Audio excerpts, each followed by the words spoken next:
welcome you all. I'm really pleased to chair the panel 5 on economics of war and peace, which comes with 4 papers, the first of which will be presented by Carola Westermeier, who holds the temporary professorship of IPE at Goethe University of Frankfurt am Main, but also is project leader, as you can see here, at the University of Gießen in the Collaborative Research Center at the DVPW. Her paper will be on war by other means, economic weapons and infrastructural geopolitics. Second, we have Thies Niemeier, you see here, who is a doctoral researcher at the Chair of International Politics at the University of Konstanz, and who has written this paper together with Gerald Schneider, who joins us online. He's professor of international politics at the same university, University of Konstanz, and their paper called Counterfactual Coercion: Could harsher sanctions against Russia have prevented the worst? The third paper, The Mistaken Belief in Peaceful Economic Interdependence, a Political Economy View of Russia's War, is presented by Christoph Scherer. He is Professor for Globalization and Politics and Director of the International Center for Development and Decent Work at the University of Kassel. He's sitting over here. And we have Kai Koddenbrock, who together with his colleague Daniel Mertens from the University of Oslo is going to present Geoeconomics and National Production Regimes on German expertism and the integration of economic and security policy. Kai is leader of the junior research group, the Political Economy of Monetary and Economic Sovereignty in West Africa Compared, at the Cluster of Excellence Africa Multiple Reconfiguring African Studies at the University of Bayreuth. And Kai also happens to be our discussant, so you can actually grasp the anomaly here on this very panel. Kai will be discussing all of the other 3 papers, while Professor Gerald Schneider will, from online, discuss Kai's piece. And we actually discussed that we try and keep the discussion quite short so that we actually have a longer discussion for the plenary. Okay, I think, Carola, the floor is yours. Okay. Great. Thank you. Thank you for a kind introduction. Okay, I'm going to present synopsis here, kind of tailored to, I hope, the conference theme. And it's a synopsis of 2 recent papers. So one is just, well, not so long ago appeared in ISQ, joint work with Marieke de Goede on what we propose as the approach of infrastructural geopolitics. And then just published yesterday the paper on From Flows Towards Updates, published in the Review of International Studies. And so as this is a conference on approaches, on ways of how to think about things, my approach here is to think together security, economics/finance through infrastructures and technologies. And I'm trying to make sense of how this might work in my perspective, and connect what we propose as infrastructural geopolitics with an outlook into how emerging financial technologies change the international financial and security architecture. Okay, so first of all, coming to infrastructural geopolitics. So this falls on a paper that we wrote about Instex. This is the European way to circumvent SWIFT.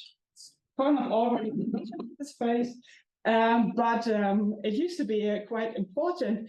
And we take this as an instance to think about how hegemony works as infrastructure, meaning that we have to take into account infrastructure's technical specifications, commercial incentives, material roots themselves, because infrastructures are not simply tools for hegemonic power, but they can be stumbling blocks, and they root and shape themselves how hegemony works out.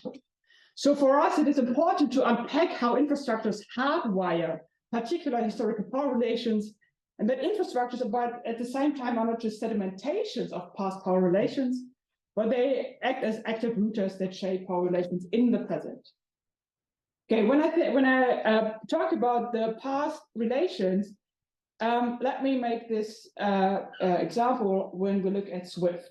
So SWIFT, obviously, by now I don't have to explain it anymore. That's kind of convenient for me because about a year ago, that was something that I needed to do. But by now, everybody knows SWIFT. But in a way, it's been, let's talk about weaponized interdependence is something that comes handy for me, but also it's something that I try to challenge, because with weaponized interdependence, there's a notion that there has been some sort of network, some sort of interdependency, and then a political actor comes and weaponizes it. But if we look at SWIFT, and this is a map from 2013, and we see that SWIFT has never been neutral. It has never been a global network. Here you see the core periphery, the blue countries, periphery, the green ones, and then the gray ones, which are not even connected to SWIFT, which may have one or two banks, send one or two financial messages. So if we talk about the politics of SWIFT, then we see here that the post-Bretton Woods era sediments in SWIFT, because this is, the era of globalization, and in the core, the US, Western states, that may use SWIFT, and for them, it is the infrastructure, and it appears as a neutral means. But if you talk to people in the global south, they tell you, well, SWIFT has never been neutral for us. It was super hard to use it. The people who govern it, they're just from the Western states. Sometimes, somebody wrote me that if you want to send still today a message on financial transactions from Sudan to China, you can't even type it in because it's attuned to the Western system of alphabetics and so on. So they always have errors and pushbacks and so on. So our argument is to say, okay, we have to take that into account, that infrastructure sediment past power relations, and then cannot be somehow surprised that this plays out in different ways. So then we propose two other notions, resurfacing, saying that this political core of SWIFT came to the fore with already the war on terror. Do you remember maybe 2006, there was a SWIFT affair already between Europe and the United States going on. But then with the JCPOA breakdown, this political core of SWIFT became most apparent, especially for Europe, because Europe was infrastructurally not capable of fulfilling their promise to Iran to continue trade. Why? Because the US, through their power over financial infrastructures, and that is, SWIFT was also the correspondence banking system, have the capacity to hold and to monitor financial transactions. So that was a problem for Europe as well. So they had to come up with an alternative to SWIFT. Long story short, Instex didn't really fulfill its ambitions. Super hard for European governments to convince private actors to continue trade with Iran. But in our understanding, SWIFT entails more than the materiality that the flows elected, but the idea itself is dangerous. As one of our interviewees who works in the sphere told us, if I worked for the current US administration, I would have wanted to Instex to die yesterday. So taking this point that already Instex entails the opportunity of a more fractured system, I take the point to a different so to say, landscape here, because obviously we see evolving, or we do have SWIFT alternatives and so on. And by the way, also Europe is seeking for alternatives to Visa and MasterCard, but that's a bit of a different story.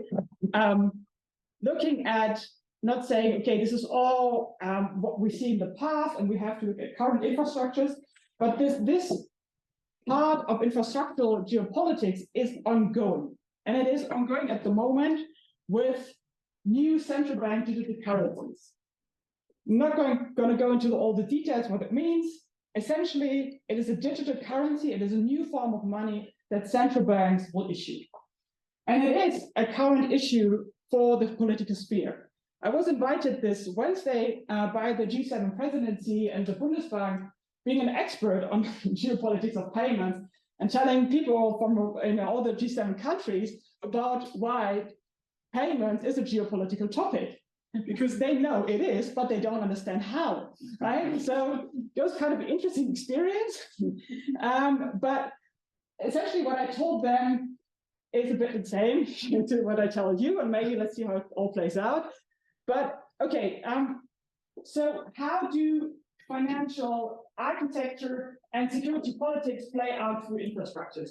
So in a nutshell, the current system works the following. So if I send money from Germany to, let's say, Chile, and that is in the very back over there, then it doesn't go from Germany to Chile, but it goes through SWIFT, correspondent bank, and you send it there and there and there. So there are many actors in between. And the actors in between are the point of control for the US hegemony. So here, SWIFT, the US might have a potential to hold the transaction. The other one, correspondent banks, again, a potential to hold the transaction. That is the current system that kind of entails the logic of follow the money. Because when we try to get grasp of these transactions, we try to follow it in a way and reconstruct the system. That changes with central bank digital currencies. With central bank digital currencies, you have more like digital containers. So here's the container of the digital yuan, and here's the container of the digital euro. The intermediaries disappear. So it's a bit of a discussion in how far they might disappear. And for example, G7, I think they would like to have something like SWIFT still in between, but it doesn't have to. They can also be interoperable. So they have to agree on standards and how to exchange. So there is no intermediary anymore. And here's the repercussions, obviously, for the sanctions regime. Because, how can you impose international sanctions if you don't have an intermediary that will follow them? So this is how, in my understanding, security politics is enabled through financial technologies, enables, geopolitics to take a specific form, and geopolitical conflict as well. And this is how infrastructural geopolitics plays out at the very moment. We have to be very aware of how infrastructures and technologies shape and continue to engender new security rationalities. Okay, that's it.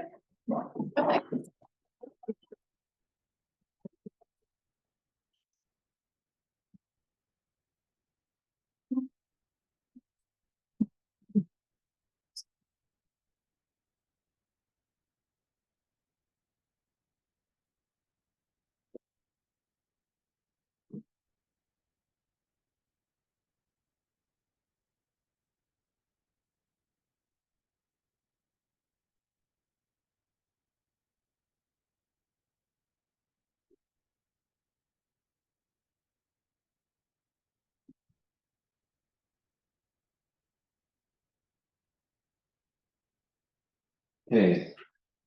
Yes, so hello everyone. My name is Thies Niemeier. I'm from the University of Konstanz, and I present a paper together with the supervisor of my doctoral thesis, which is titled Counterfactual Coercion. Could harsher sanctions against Russia have prevented the worst outcome being the escalation of the war in Ukraine? So we argue in this paper that basically Putin's war presents a double challenge to the conflict literature. And the first one being that conflict literature in general is frequently accused of failing to predict black swan events, so events that are very much unusual or that kind of deviate from the norm. And second of all, we introduce a new kind of way of thinking in the literature, in that we do not only model kind of the outcome of a policy intervention, but we also model the outcome of what could have happened if there had been a different policy intervention chosen. And how do we do this? We use a data set on economic statistics from 1990 to 2015. And for the US and for the European Union, we predict the use of sanctions, the intensity of sanctions, and also the success of economic sanctions. And we split our samples, so we use one part of the sample to build our statistical models, and a different part of the sample to test our model. So the first challenge that we identify is this failure to predict turning points in the literature on civil conflict.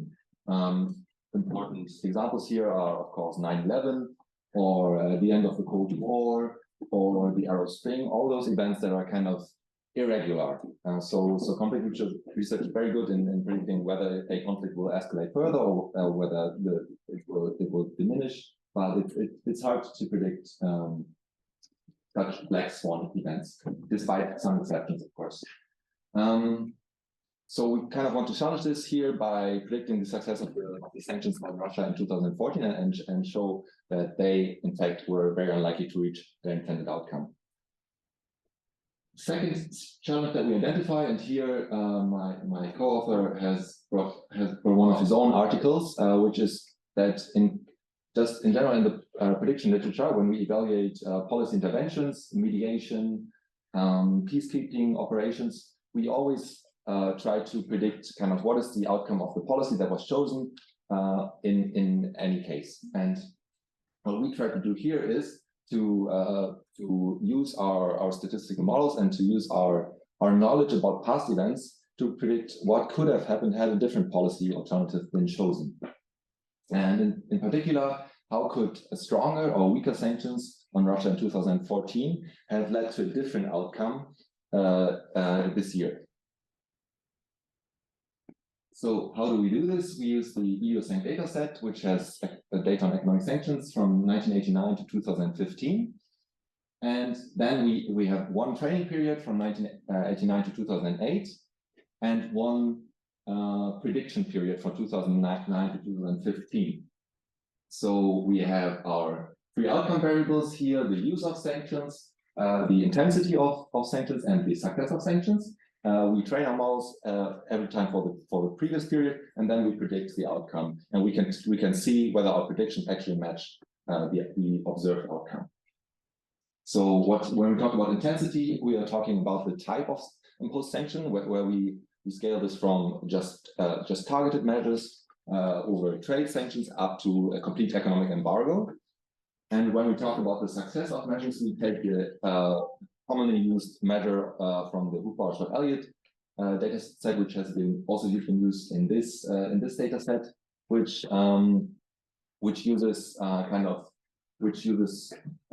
classifies the success of sanctions based on what has been demanded by the sender of sanctions, and then they create two measures. So first of all, to what extent has this goal been achieved, and second of all, to what extent did sanctions lead to this outcome and not other means like military intervention, diplomatic intervention. And they combine this, and this leads to this HSE measure from 0 to 16, and we use it as an ordinal scale from 0 to 2 to identify partial successes of sanctions, but also complete successes.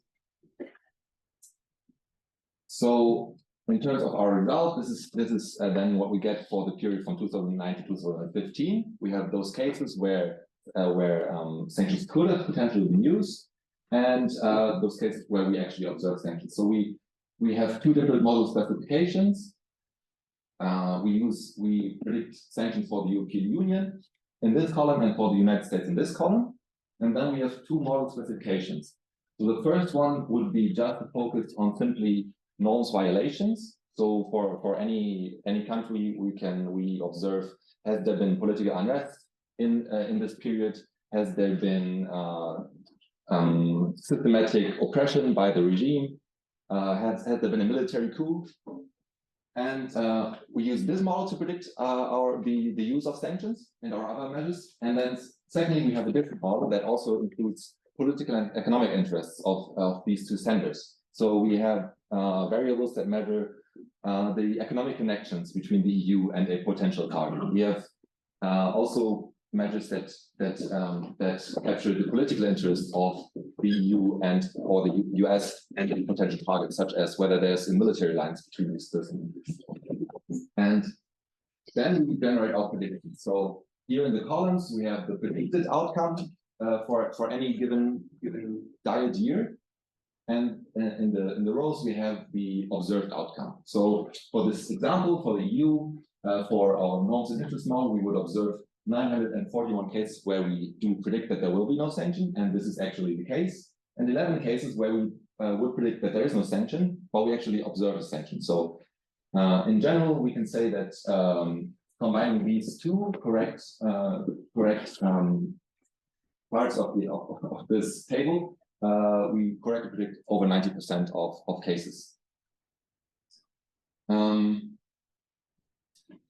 interesting observation that we have both for the onset but also for the effectiveness of sanctions is that for the EU, our norms-based model is better than the interest-based model in predicting the use of sanctions, while for the US we observe the exact opposite. So the US is more interested in its political economic relations with the country when using economic sanctions, and we also observe this for the success of sanctions. Yeah, so we have other measures that also measure kind of how good can we predict with our models, and the lower the better. So here's the Beer score, and it's very low in this instance for the onset of sanctions. For the intensity of the measures, so kind of are there drastic sanctions? Are those only targeted? Are those trade sanctions? Is there a full-scale economic embargo? Our Beer scores are not as satisfying as for the other outcomes, and even observed here for the EU, for example, we observed that we correctly predict 5 cases of low intensity sanctions and 5 cases of high intensity sanctions, but only 9 cases where we wrongfully predict low intensity sanctions, which is an indication that okay, our models do not work very well when predicting the intensity of economic sanctions. For the effectiveness, so the success of sanctions, we get better results. Here we again are very successful in predicting whether a sanction, when used, will be effective or not. For example, for the EU, correctly predicting 7 and 6, so 13 out of 19 cases. And again, here we observe that our norms-based models for the EU are better at predicting the outcome of the sanction, while for the US, political and economic interests are very much at play at how much the US will use strong measures, will enforce its sanctions to get to a successful result. So we conduct we pick four case studies based on some criteria, and one of them, of course, is Russia, because we're interested in could the 2014 sanctions against Russia have had a different outcome. So first of all, how well does our model do in predicting the outcome that we observe? The observed outcome is very low, as you all know, a score of 2 out of 16. So, as you all know, the sanctions were not effective in preventing Russia from escalating the invasion of Crimea any further. And this does hit our prediction for the US very well. So we get a low predicted success probability of 0.31. This is on a scale from 0 to 2. So 0.31 would be a prediction of those sanctions will be unsuccessful. While for the US, based on economic, political connections to Russia, we would actually predict rather successful sanctions, which we do not observe here. So 0.91 on a scale from 0 to 2 would be a partial success. However, when we come to the counterfactual, so what could have happened had we chosen less intensive or more intensive measures, we would get a different result. So specifically for the EU here, these are the 3 intensities that we observe in reality, right? So we could either have targeted sanctions, we could have trade sanctions, or we could have a full-scale economic embargo for the country. Most of the sanctions in 2014 by the European Union were targeted, were not directed towards key industries, Russian industries where the regime has its main income, such as oil, gas. So those measures that are mostly based on targeted measures give us a rather low success probability of 0.26. More drastic measures could have led to a partial success probably of 0.91, and even economic embargoes, such as the one that we see right now, would have had a very high success probability of 1.79. Based on how close these countries are, we would say that sanctions in 2014 would have had the potential to lead to significantly different policy outcomes. So, yeah, that's basically our paper. So we make several contributions in terms of policy. We can use our data on economic sanctions to predict the onset, the intensity, onset and success of sanctions, and also to some extent the intensity of sanctions. We introduced this counterfactual reasoning. So also on a policy level, it's interesting to know kind of what could different kinds of sanctions achieve. And in the academic, in terms of academic contributions, we can explain the limited success of the 2014 sanctions on Russia. And we also introduced this counterfactual policy analysis to predictions, which has not been done in this prediction literature, to kind of think about how different policies could achieve different outcomes. Thank you.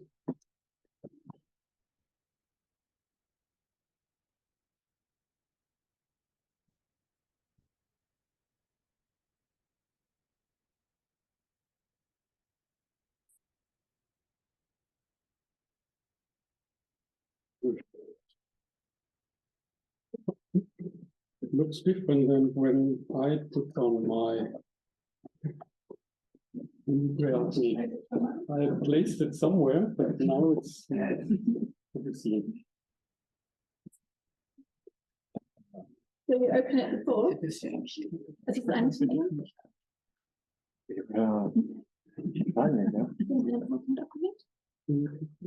I threw it somewhere here. It was still there. Oh, there. Yeah. Yeah. Good. Thanks. Great. There we go.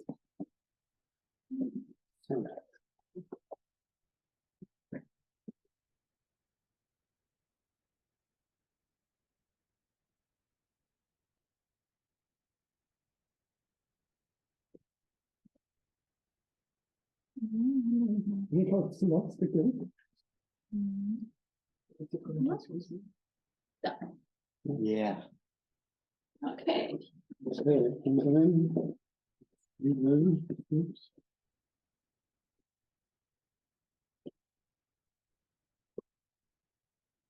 Oh, now we have it. Okay, so it's about the Russian war and a political economy perspective. And we see little Ukraine, which actually is quite big, but in relationship to Russia, rather small. I don't need to explain you the reasons and arguments why trade should be leading towards peace. I think that is well known. And my point is that capitalist competition is actually leading to conflict. And on the one hand, it is driving capitalists to move beyond borders, but others who might lose, they try to protect themselves there. And they use tariffs and subsidies in order to protect themselves against the more dominant capitalist competition. But the winners, of course, also have ways to protect them, now through cartels or through patents, especially. The protection of intellectual property rights is what is very dominant nowadays. We have seen that the protection of the weak ones, the ones who want to catch up, that went down, tariffs went down, intellectual property protection went up. Now, why is the move beyond borders stronger usually? And here we have these powers of ideas, Ricardo and trade as peacemaker, also Carnegie was very important before the First World War. But of course, we also have the use of violence and free riders of trade. And I'll go to the violence. We know the colonialism, World War, coup d'etat supported by the US, and so on. Here we have just a little overview of the basis of the United States, talking about infrastructure. That is also infrastructure, a rather important one. And then we have also the free riders, and that's the interesting part of it. Germany belongs to that very much so. But of course, those who really want to catch up, and here we have the People's Republic of China as the poster boy, taking a leaf out of Liszt's book and try to develop behind certain borders and get strong in competition with the rest of the world. And they do profit in that process of the hegemonic structure of having rather open access to other people's markets. So that's asymmetric integration into the world market there. And now comes the issue of war, and I take that from K. van der Pijl, and what is very interesting is that he is using his theory with a different outcome than I do. We had a conference at the time of the first Russian aggression towards Ukraine, and it was very clear that he took a different position, much more Russian-friendly than I do. And he has a rather simple model, but I think it's quite powerful. He's saying we have Lockean heartlands, meaning liberal ones, and we have Hobbesian contender states there. Germany moved from a Hobbesian contender state into the liberal heartlands, and even in the Lockean heartland we have what has been called in other panels democracy. I would always question that, rather that capitalist form of domination, where you have a separation of private and state sphere. And the Hobbesian ones, they want to catch up. They need a strong intervention in the state. And that comes back to my first point concerning competition. If you want to succeed in the competition against those who are already successful, you need collective action. It is not possible otherwise. So you have to mobilize the resources of the country, and that usually then comes with a rather strong state and nationalist ideology there. And this national ideology is very helpful and good, but frequently it becomes hyper-nationalism, and our own country is a very good example for that. So a contender state, I would say, most states are not contender states. When you look here at the maps, most are not, but some are, like China or Russia. And they, as I said, need to mobilize their population behind it, and of course a high regard for military. And what they need is also, by catching up, to control their resources, because that's where they start out with, because they don't have the control over high tech at that time when they catch up. And so to protect their territory, they need a strong military. The Lockean heartlands, they work differently. Their logic is that everyone should have access to the resources if they have the purchasing power. And of course, as they are the advanced one, they have the purchasing power. So they have a different type of a logic. They want to make sure that everyone has access. In a way, the open door policies of the United States. But again, as I showed with the military base, of course, also supported by military means.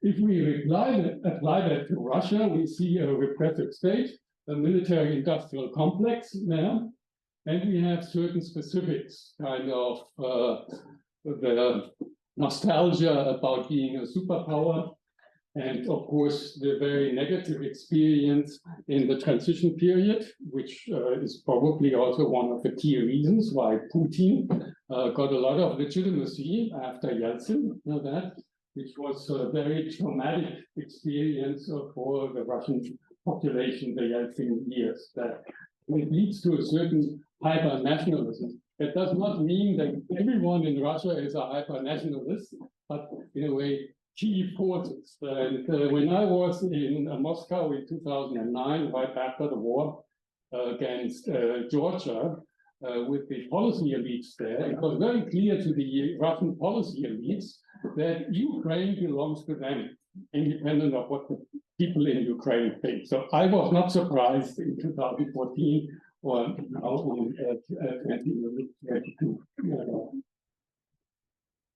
And here a slide from what we discussed in 2015 here, was tun, that's now in German, because that was the old slide of mine. And the question was then more weapons for Ukraine. Russia, of course, could counter that. It has a lot of resources there. NATO would be a very good option for the Ukraine, but it might risk then a war with Europe, early one. And Entspannung Beton plus would be perhaps nice for Europe, but would of course neglect the democratic aspirations of the Ukrainian people. And one could criticize the EU and its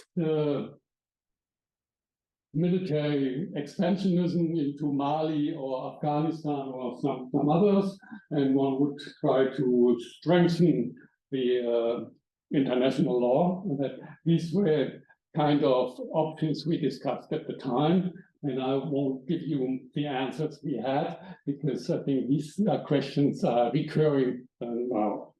So that's my talk. I believe that Case van der Pijl's simple dichotomy does help to understand better if one combines it with the issue of competition. What actually means competition, and that competition means one has losers or those who want to catch up. That competition in the economic sphere is something that can spill over, of course, then into military contestations. Thanks for listening.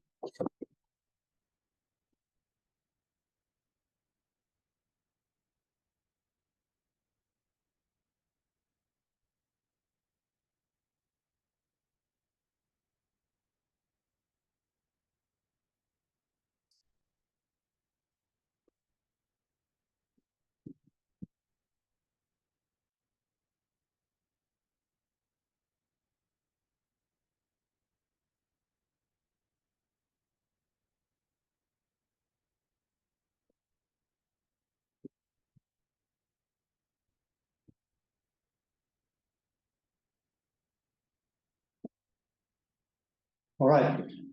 Welcome. I think you Ich muss die Freigabe noch mal ändern. share the screen Again? Are you sure? So I stop it and I start it again? All right. Like that?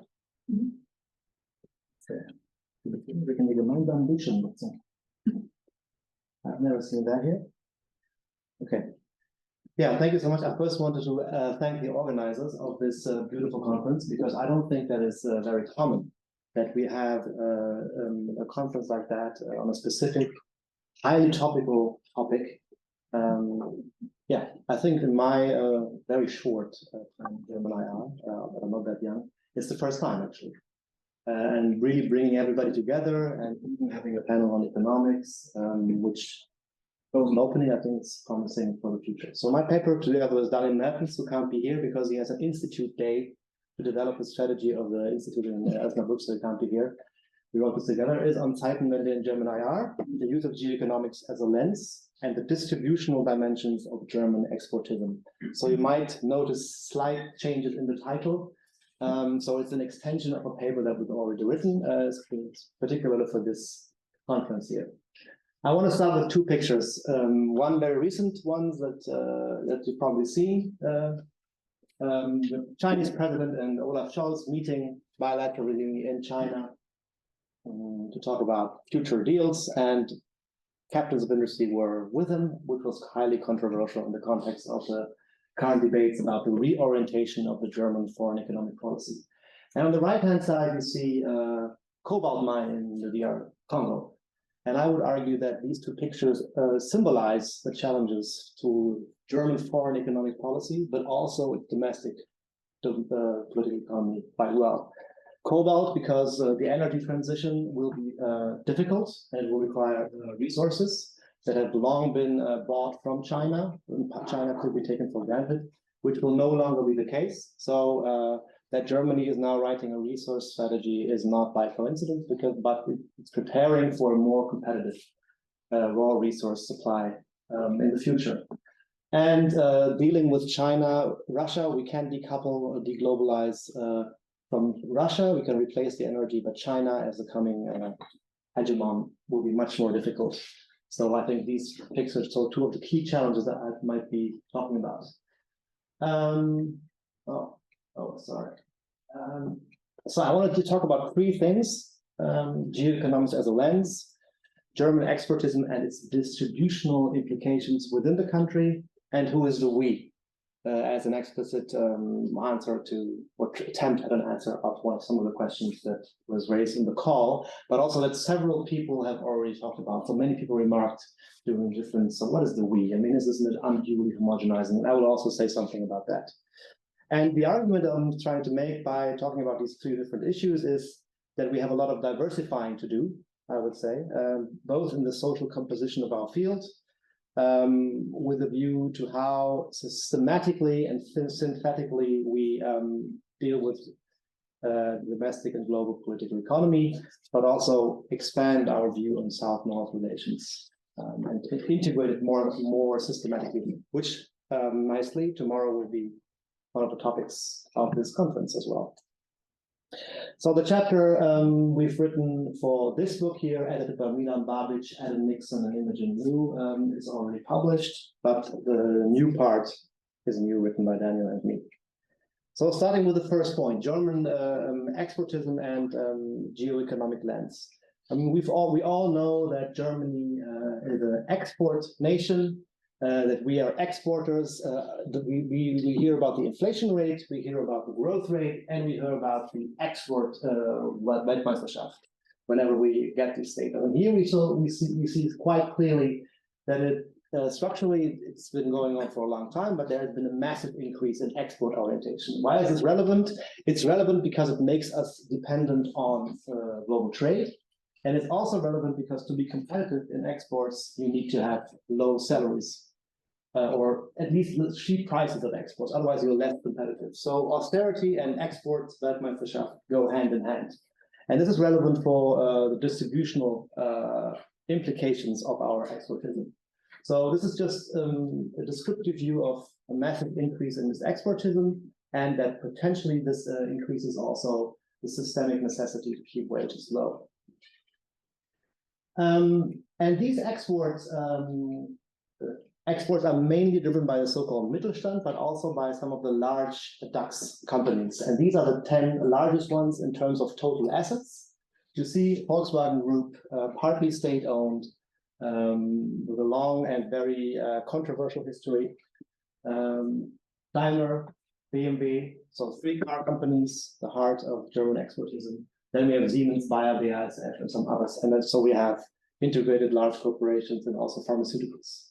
And as you've probably heard, the pharmaceutical industry just yesterday published an op-ed about not changing the approach to China, but integrating them a lot because they've been investing a lot in China. So the car industry actually has also the high stakes in China, but is also facing more competition from Chinese car production. So these different sectors of the industry will have different approaches to the Chinese market in the future.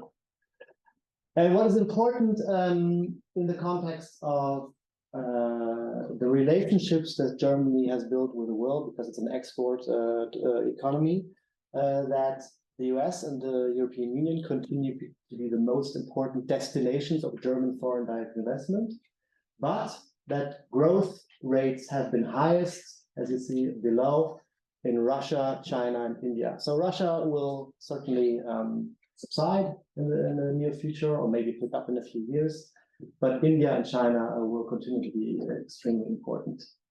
And this shows that there has been a slight reorientation of the German export model towards these markets, and that we have to take account of these economic relationships if we want to understand the German interaction with the world market and these states. And what we suggest is to take the geoeconomics debate and use it as a lens. So it's a bit awkward because, I mean, we have the geopolitics term, it's quite established. So it's something about, strategic policies towards the world. geoeconomics, there's many people who are talking about it, but we try to fill it with a 4-field matrix. So if we do geoeconomics as an analytical lens, we say we should look at these 4 things. So foreign economic policy and security policy, and national production regime and world markets. So in a way, you have in the top line, you have the policies, and in the lower line, you have the national production regime, so the political economy perspectives. And if you want to do geoeconomic analysis, it would be great to always try to think their interrelationships systematically. It's just a suggestion, right? I mean, we were thinking about maybe we should rather call it geopolitical economy, but there has already been some work on that. But we need something that suggests it's more than geopolitics. It has to do with the political economy, but it's also about foreign and security policy. And this is the suggestion we make from the paper.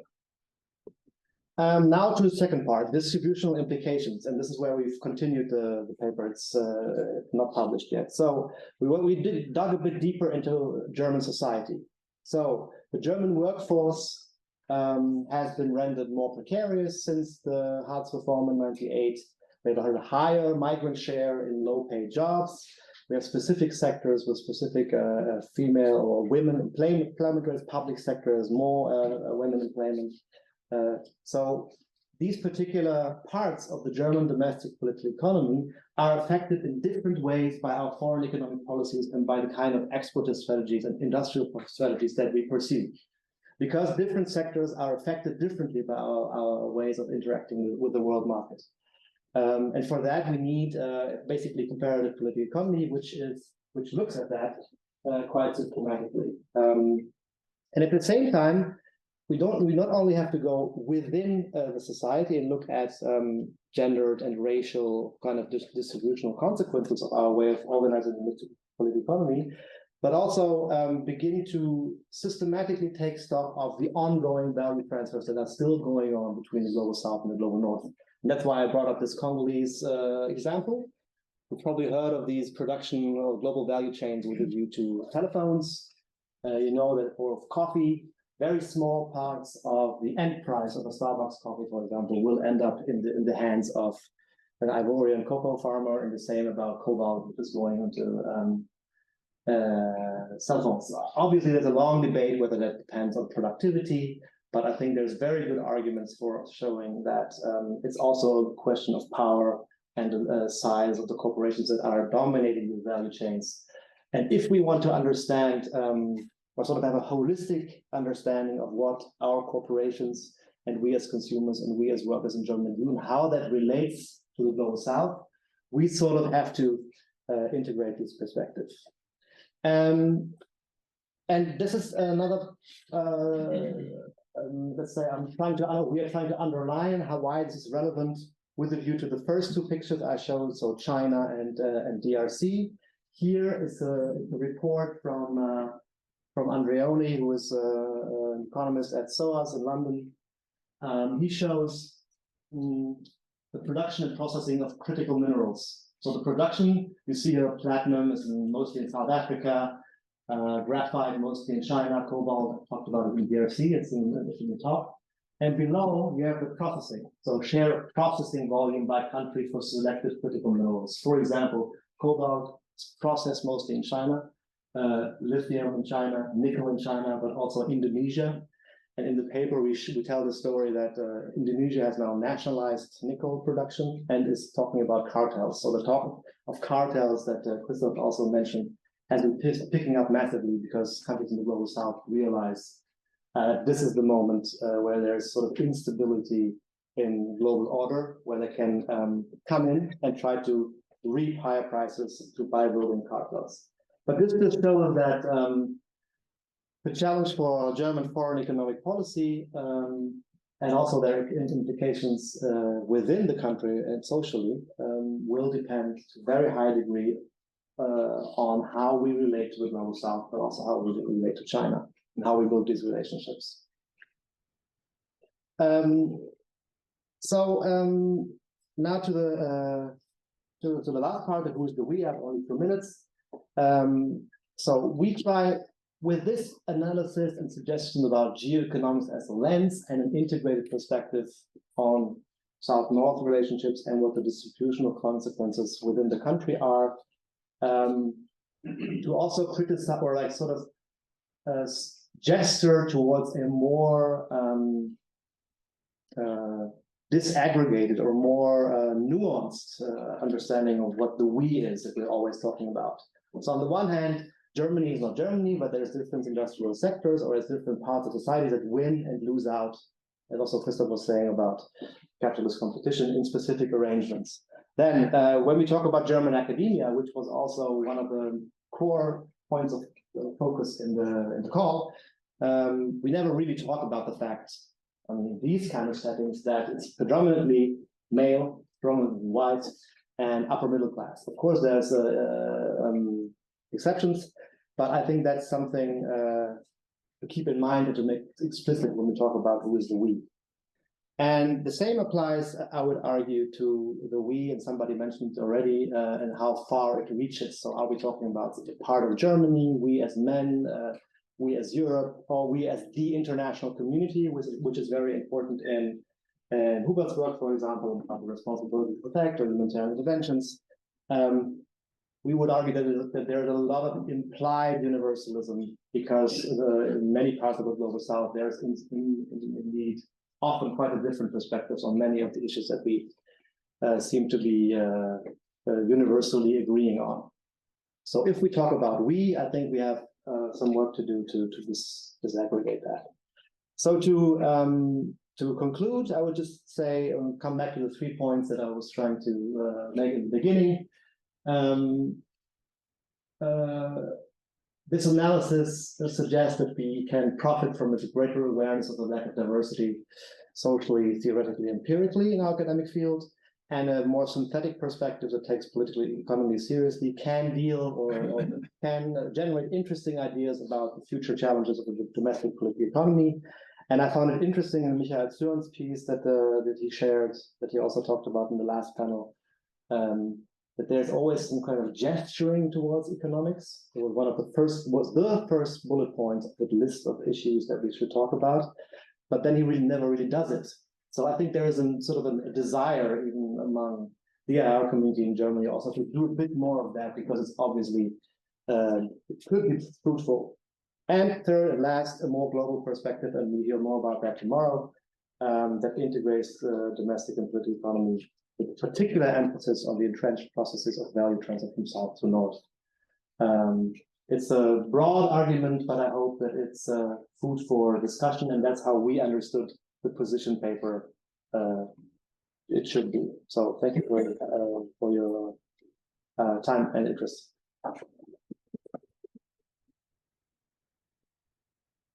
Yeah, thank you. With concluding with the full paper, I would say you just keep up standing up there and actually start discussing the first 3 papers, if you don't mind. Okay, I can do that. Just or if you need a break, then we can no, it's fine. ask. That's fine. Yeah. It's just for context. We had 5 papers tomorrow at the materialities paper. So I suggested, why don't we do 4, so we have a little bit more time, because sometimes we have enough time. Okay. So these 3 papers that I'm discussing, they are speaking very well to each other in terms of underlining the importance of sort of taking economics, sanctions, finance and security, and capitalist competition in a macro perspective seriously. So I think that was very helpful for the context of this IR debate to have these papers. Maybe I will start with Carola, because the problem with Carola is always you publish so much that it always it's hard to say something meaningful, because it's already published, and you were quite transparent on it. 2 papers here, but it's important to notice also. I mean, people said nobody was working on weaponized interdependence yet, but you've been working on that for a few years. And your work shows quite strikingly how synthetic perspective on security and and the economy can be fruitful. And I think you're one of the very few who's actually doing that. You're doing it, Marike de Goeie is doing it. But in the German context, I think you're more or less alone. And as we've seen, the empirical and conceptual work is extremely powerful. So it's great that you're here, and also that you bring SDS and geopolitical perspectives together. I think that's a great contribution. My questions to you would be what I found interesting. The overarching theme, I think, of your two papers was that you say that world order is fracturing, and that financial infrastructures can play and are already playing a role in that, but you're only gesturing towards this. So I would be curious, and I think there the point about the central bank digital currencies is very important. I think it would be actually great if you explained it to us, because you're saying they will help in making fractured world order work. SWIFT was one where free flows of capital were needed. Now we need fractured. So where are the control points? Where are the nodes? Why does it give more autonomy to this difference? I think that would be nice to flesh out. Maybe in the full paper you do, but I think you actually have to explain how central bank digital currencies work for us to understand this. Second point where I think it could be useful in the context of our discussion here, I think your work on infrastructure in Germany and FDS and the more recent paper is extremely convincing conceptually, but for this discussion here, I wasn't really sure how that matters for the war at the moment. So what is actually happening with these infrastructure at the moment? And also for German IR, because you're so international and you have also a sociology background or something. I would be curious if what happens if you link it to some of the work of people in the room, for example. So I think there's a potential to increase the conversation with German IR if you want to have it, but it wouldn't be here if you didn't want to. That's all, because I don't want to talk too much because you want to have Q&As.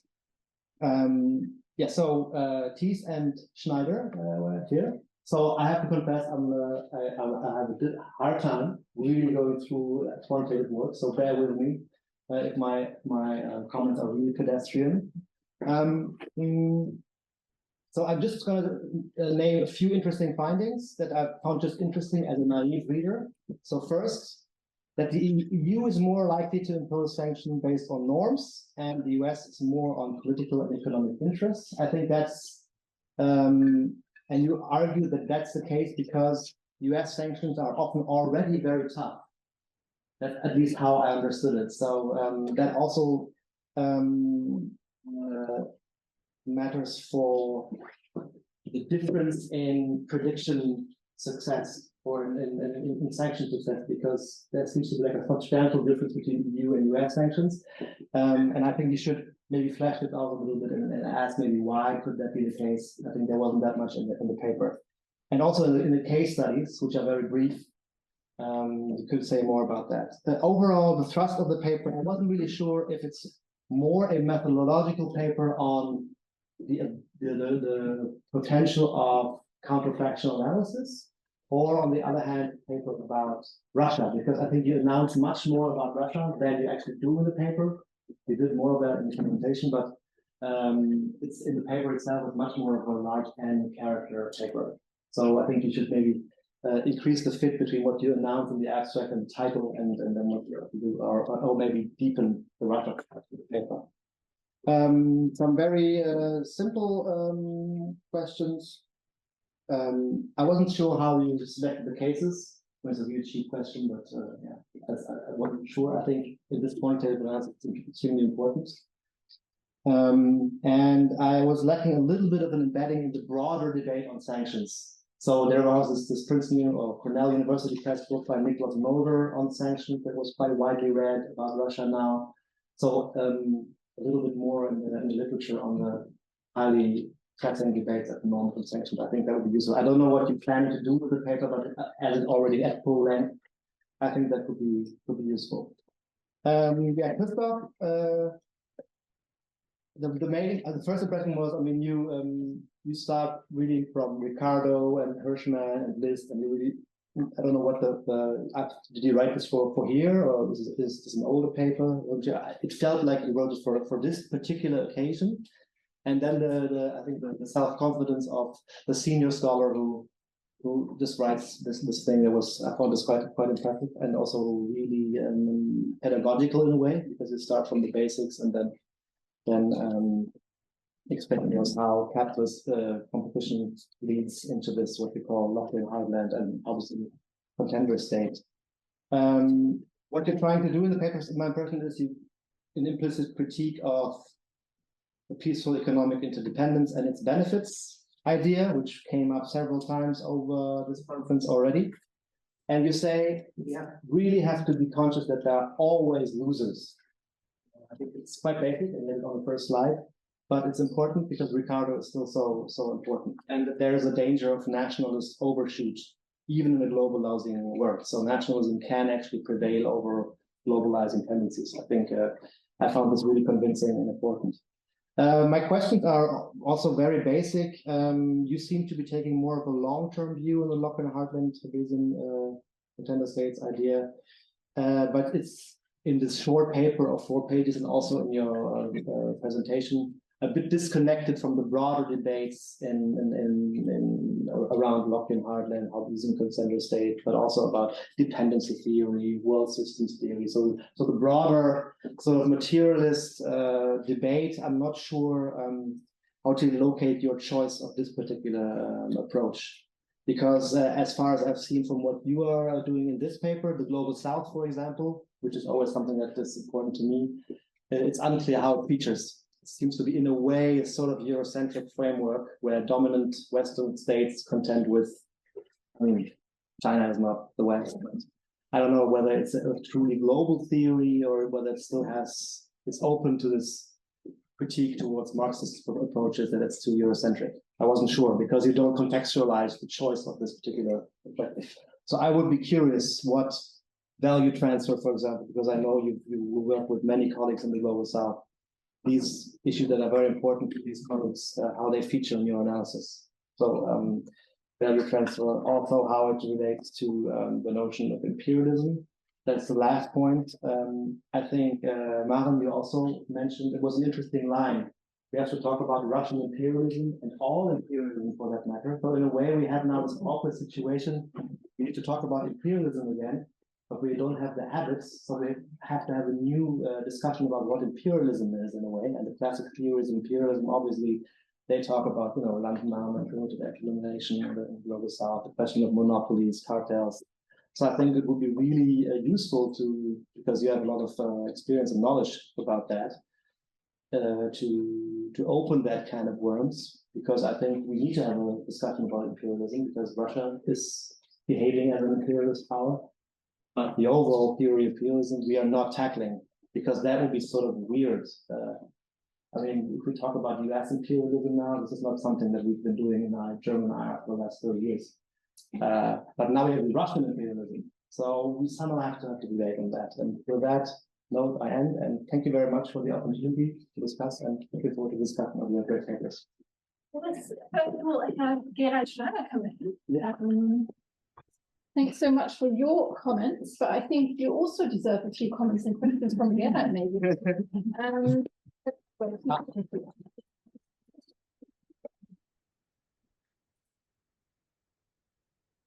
Okay. Gerald, I'm here. So oh, there you go. Okay, so I will start out. So the comments are on the Koddenbrock Mertens paper, and this is a paper which is hard to criticize simply because it's an essay. And perhaps surprisingly to you or to some members of the audience, I agree with certain aspects here. The first one is that I also believe that there's too much influence, obviously, of the export sector on German politics and within the European EU. So this, what you call exportism, is obviously dangerous. But here I have a critique that you always talk at the macro level to a considerable extent, which makes it then quite hard to understand and who are the actors. Agency is to a large extent absent in this essay. I also agree, and this is the second point here, that in German IR for a long time we have been too moralistic, too much norms-based. As a rational choice scholar, I do not say that norms are unimportant, obviously, but when you talk about norms, you should also consider sanctions, enforcement mechanisms, and so on. And this has been largely absent. And I believe also that this is closely linked to the current problems that we have in foreign policy making, because we have also had the talks about norms, but hardly about successful enforcement mechanisms. Okay, so a little bit more detailed than my criticism, and here I have several points. As I mentioned, everything is here focused largely on the structural level, at the macro level, and you do not identify actors. And when you talk about what we are currently encountering, then we know from background talks that we had on our project on economic sanctions that much lobbying took place in 2014 to weaken the sanction effort. And a lot of this lobbying did not only come from the energy sector, but it also came from the financial sector. So, and this financial sector, perhaps a little bit surprising because you talk about capitalism, is largely absent from your economic perspective. Also, what surprised me, because when you talk about the export sector and you frame it largely as a class conflict, is that you do not look at the Ricardo Weiner perspective, which assumes that there is a conflict of interest between the export sector and the import competing sector. And I believe that there is this Ricardo Weiner cleavage, this division is very important currently in German politics. So we need to understand it and not only think about factors of production and the conflict that exists here also. Then I also believe that you should a little bit beef up the empirical material that you use. So it's an essay, but you largely rely on descriptive statistics. You look at changes from 2010 to the current period, but when you talk about Russia and the changes there, then you should at least also disaggregate to the period from 2015 or 2014 to the present day to understand perhaps what has changed. It might also be helpful to disaggregate export interests, not only by firms, but by the different sectors, and see how what kind of changes have taken place. You end this essay with some normative statements, which are obviously hard to discuss because you either agree with them or you disagree with them. But I believe that there's quite a leap that you do from your criticism of the exportism to the criticism of academia and the structure that we have, that it's white, male dominated by grumpy old males sitting here at desks in Konstanz at the moment. Okay, with this I would like to end. Thank you. Yeah, I wouldn't consider that too grumpy. Thank you so much for your in-depth feedback on Kai and Daniel's piece. I would now believe that we can do a first round of responses to Kai's discussion. No? You want to directly open the floor. Yeah. Then, first of all, to the audience online, if you do have questions, please indicate so by raising your virtual hand. Sorry. And I'm taking questions, yes, please. It's Maren from the University of Hamburg. Obviously, I very much agree with the whole intention of the panel to bring economics and geoeconomics in, but I would have liked to tease a little bit more the connections to the kind of core questions to IR. For example, let's say in Kai's paper, what's the connection exactly to Ukraine in your paper? That I would like to hear a little bit more about that. And then as subtext, it was in several papers about the hegemony of the US and global capitalism and so on. That's probably not a question targeted at a specific paper, but more general. I'm always like kind of surprised that the US is seen as this kind of behind the whole war, because Joe Biden really has to do enough to do with China and crazy Republicans and so on. So I wonder, and my question is whether you as critical scholars agree that so it's partly a reflection of a critique of global capitalism, of the quest for national autonomy that is being constrained by the US, mainly in the economic sense, but increasingly also in the cultural sense.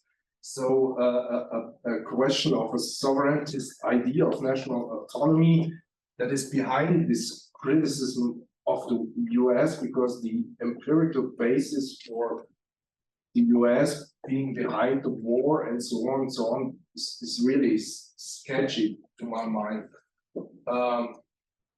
All right, and final small question to Carola. As to the digital currencies, I read a bit onto that in that topic too, and I still wonder, do these digital currencies still need somebody who guarantees them and creates trust or not? Because that seems to be the kind of core question, whether they really change the financial system fundamentally. Yeah, Sebastian Hoppe, Freie Universität Berlin.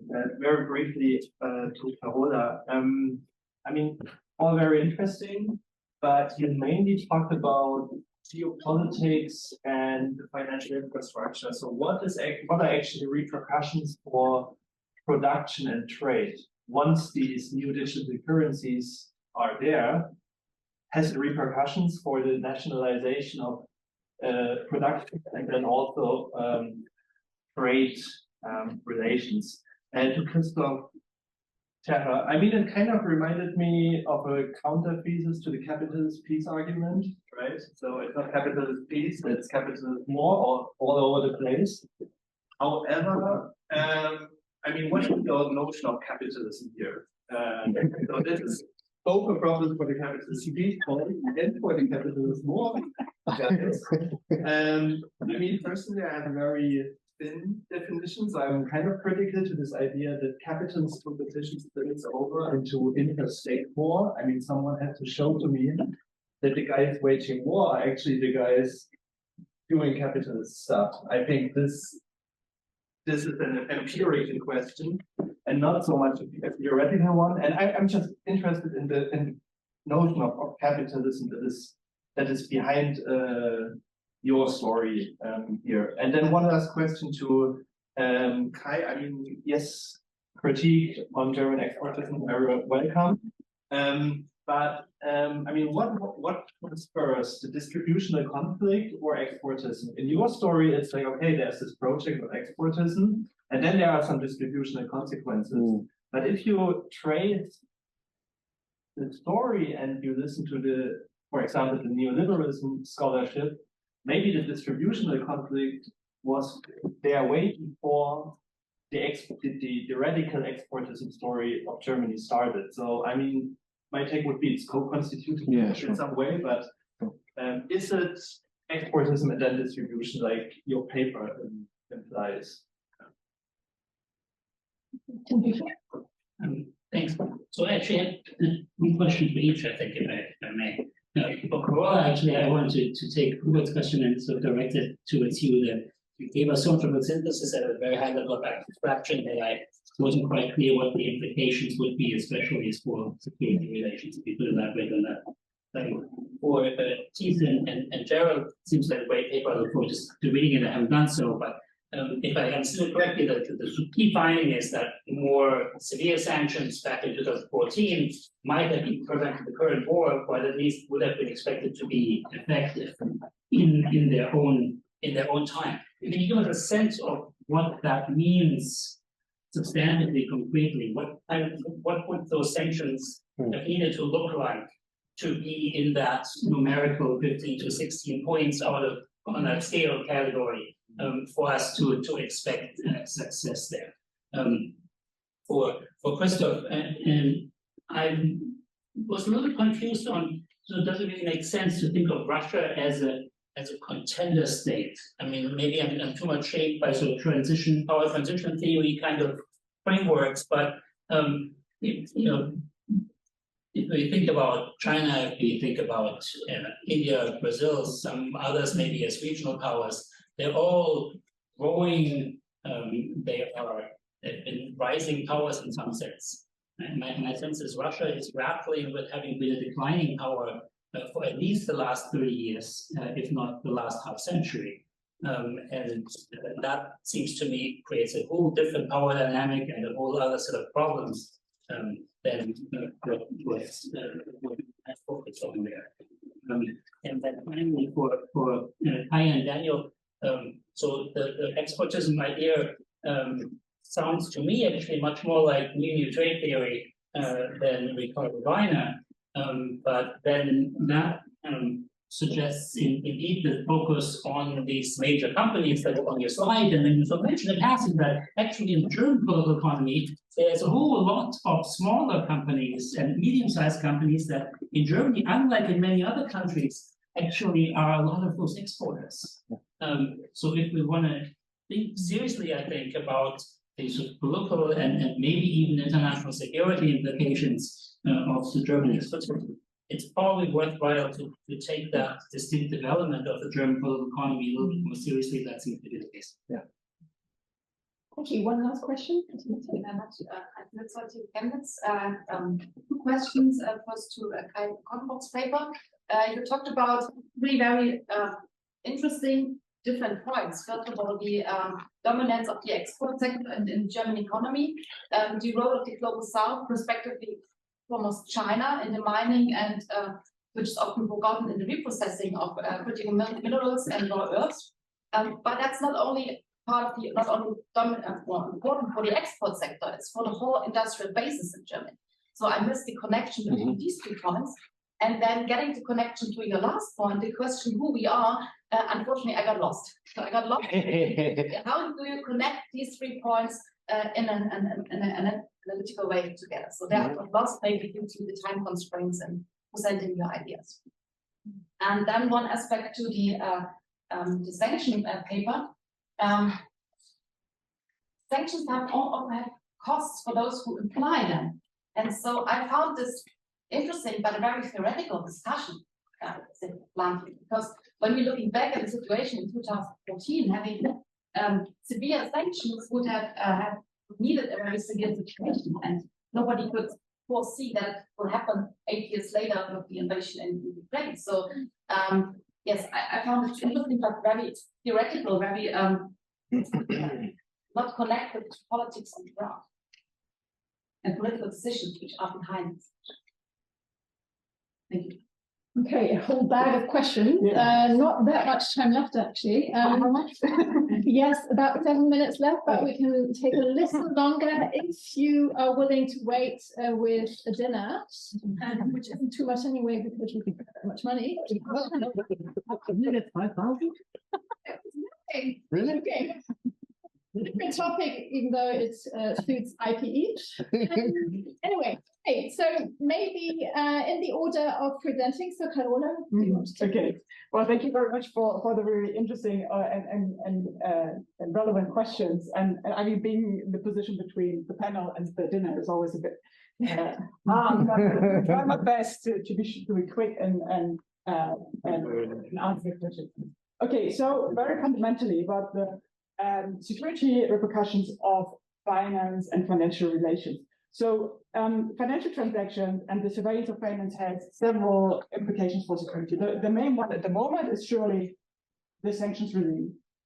And so the sanctions regime relies on the ability of the US and the international and its allies at the moment to hold transactions with SWIFT, to stay and tell SWIFT, okay, stop it. But also, and this is a bit overlooked, the correspondence banking system, this is even more dominated by the US.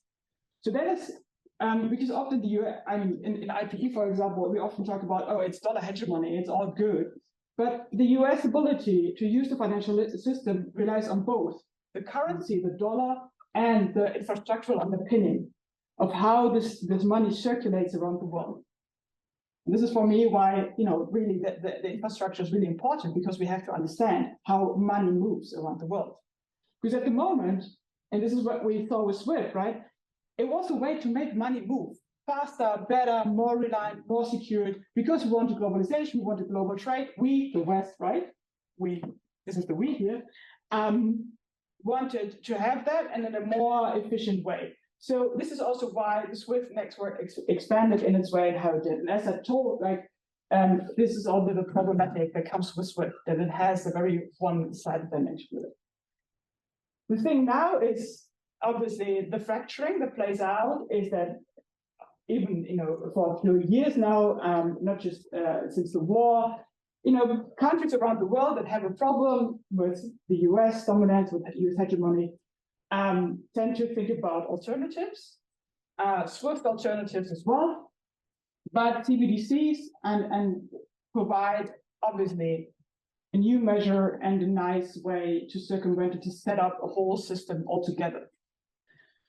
So around the world, central banks think about issuing this, and it's also a way of responding to Facebook's LIBOR. So there are more reasons here. But for many, so different countries have different reasons to issue a central bank digital currency. But especially in Europe, coming back to Europe, it is geopolitical implications as well, because just hinting to the digital euro here, the main reason for the ECB to continue the project of the digital euro is the dominance of non-European, and that is US players in European payments. And because they couldn't get away with it in a market way, these European payment processes want to do that, they come out and say, okay, then we have to come up with a public infrastructure here. But that comes with other problems, because that implies that it is public money and so on. So the ECB has a delicate problem here of kind of figuring out how to set up a whole new infrastructure that enables payments across Europe on a new infrastructure. So CBDCs may use some of the established ones, but they need new ones. Essentially, you can think of it as a big database in which all transactions are going on, and it doesn't flow anymore around the world. It is the database of the digital euro. It is the database of the digital dollar. And it's the database of the digital yuan, and everybody knows what they kind of also like to use it for, right? So the authority implications as well. So here is another security impact of financial transactions, obviously, surveillance, right? And money is data. So, we use money as a data point to get to know about people's lives and so on. And, in the established system, use it for counterterrorism financing, anti-money laundering, and all of this. So finance has a lot of security implications, all these levels. But, oh, sorry, okay. Okay, don't get me started on it. Yeah, okay, I'll leave it there, and the rest and your discussions with my do it over dinner. Yeah. Let me stand up because I can't do this sitting. Gerald, at any point you want to add something to what I say, feel free to do so. So, Kai, thank you very much for your comments, for reading the paper thoroughly, and you made also many points on what to include in the paper more, which I can go into right now because I think content-related questions are more interesting. So, said to kind of flush out more of the US and the EU, this difference between the countries that we see, and I think that's a very valid point, and I'll deeper into this. What we observe is that we have a higher probability for the EU than for the US, and I think this we can explain just by how well connected the EU is, how well independent. So it's in both ways, of course, between the EU and Russia, versus while for the US there's not such a high dependence. I would explain this with that. Why do we observe for the EU that more more extensive sanctions would have made a big difference? The one point that we make is that the US is much more successful with its threats for economic sanctions. So we have more of this selection problem that we only observe for the US sanctions when they were already unsuccessful with their threats. So this is one of the reasons why we will offer lower probability. While for the EU, it's much harder for European, for Scholz, it's harder to threaten with sanctions just because the EU, of course, stands together on sanction. So we do observe more, we do have less of a selection problem there. Go a bit deeper on Russia. Yeah, we also got this suggestion to write a second paper. Yeah, as always, it's a suggestion that we might do. On the norms versus interests, we take this differentiation, or we want to look into this, which is it's based on the second paper that's already out. While we look at this differentiation between the two. And you made a point regarding what should sanctions have looked like to get towards policy concessions. So this is, of course, a statistical model, right? And the statistical model we argue that we find that trade sanctions, so more general sanctions, more directed towards those interesting industries, those gas oil industries, would have made a difference rather than just focusing on some members of the elite that can circumvent these target sanctions very easily. It could have led to a partial success. Now, what does partial success mean? That depends then what would the success have been of 2040, what would they have wanted to reach with their sanctions, probably constraining Russia not further escalate this war, and there maybe even to stop the war entirely in Ukraine with their sanctions, and then the partial success would have been to see that there is no further escalation as we have seen in 2022.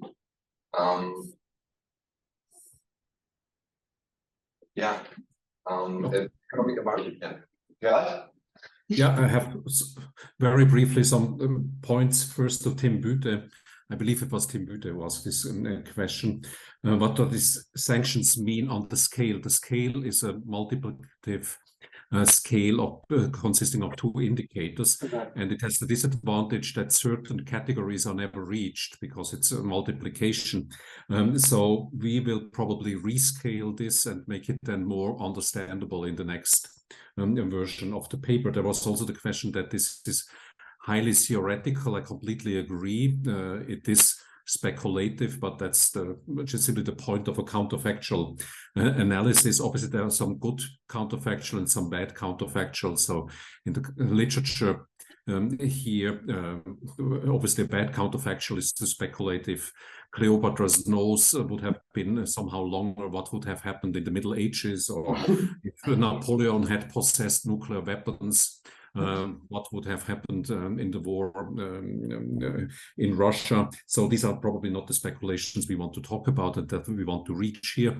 The goal is really here to show policymakers that for conflict research, quantitative conflict research can also do something good by providing this kind of policy predictions where you have simply differently designed policy interventions and what its effects could have been. Obviously, this is a hard take, and I wrote the title of this paper first before doing the analysis, so we might also change slightly the title.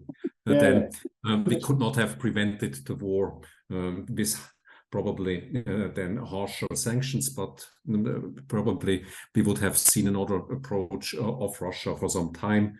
But I believe that if Afghanistan was probably the disaster in Afghanistan was probably the triggering piece for the plans by Vladimir Putin. And then to Kai, yes, we will submit this article quite soon, and it will focus much more on Russia.